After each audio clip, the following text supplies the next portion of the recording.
There once lived a man named Cleftus. He was known across the town not for his hard work or kindness, but for one thing only: he could steal food without ever getting caught. Cleftus never married, never farmed, and never lifted a tool for honest labor. He lived alone in a small mud hut at the edge of town, always depending on the sweat of others. In the mornings, he would walk through the marketplace, pretending to admire the fruits and vegetables.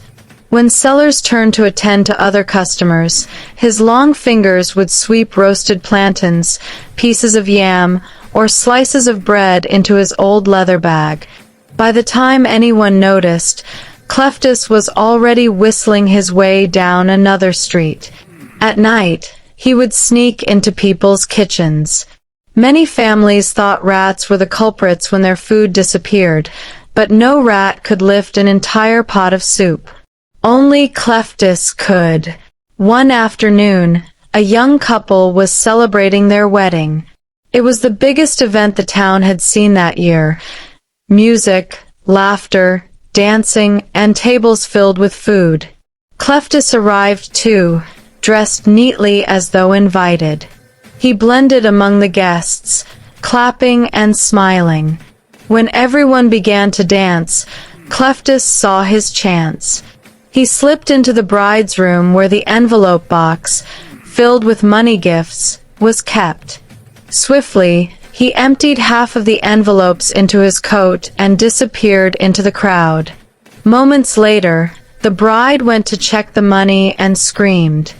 "Who took it?" she cried. The groom, confused, swore he didn't know.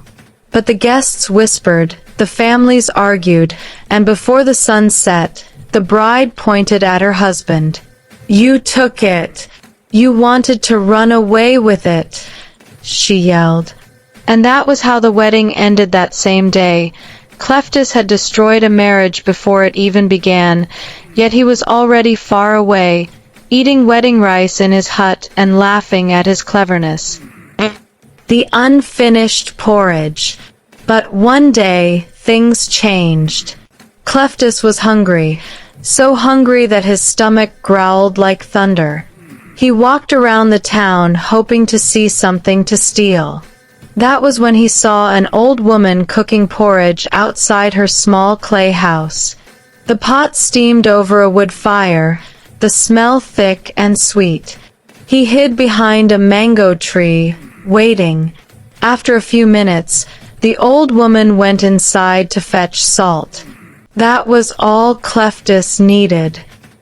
He crept close, lifted the pot carefully from the fire, and ran home like the wind. He placed it on his small table, heated it again, and began to eat. "Ah, delicious," he said. "Finally, something hot." He ate and ate and ate. But when he tried to stop, he realized the porridge never reduced. The more he ate, the more it stayed the same. Morning turned to night, night turned to morning, and still he was eating. He cried out, tears mixing with the porridge. "Help! Someone help me!" The townspeople gathered around his hut. They watched in shock as he kept swallowing spoon after spoon, his face pale and weak. The town elders shouted, "Cleftus, confess what you did." Between mouthfuls, Cleftus gasped, I stole it from an old woman's pot." They searched and found the old woman. Her back was bent, her eyes bright with wisdom.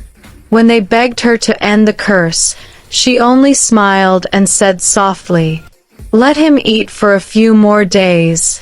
He's hungry." And that was how Cleftus kept eating, until the town learned that a thief's hunger never truly ends.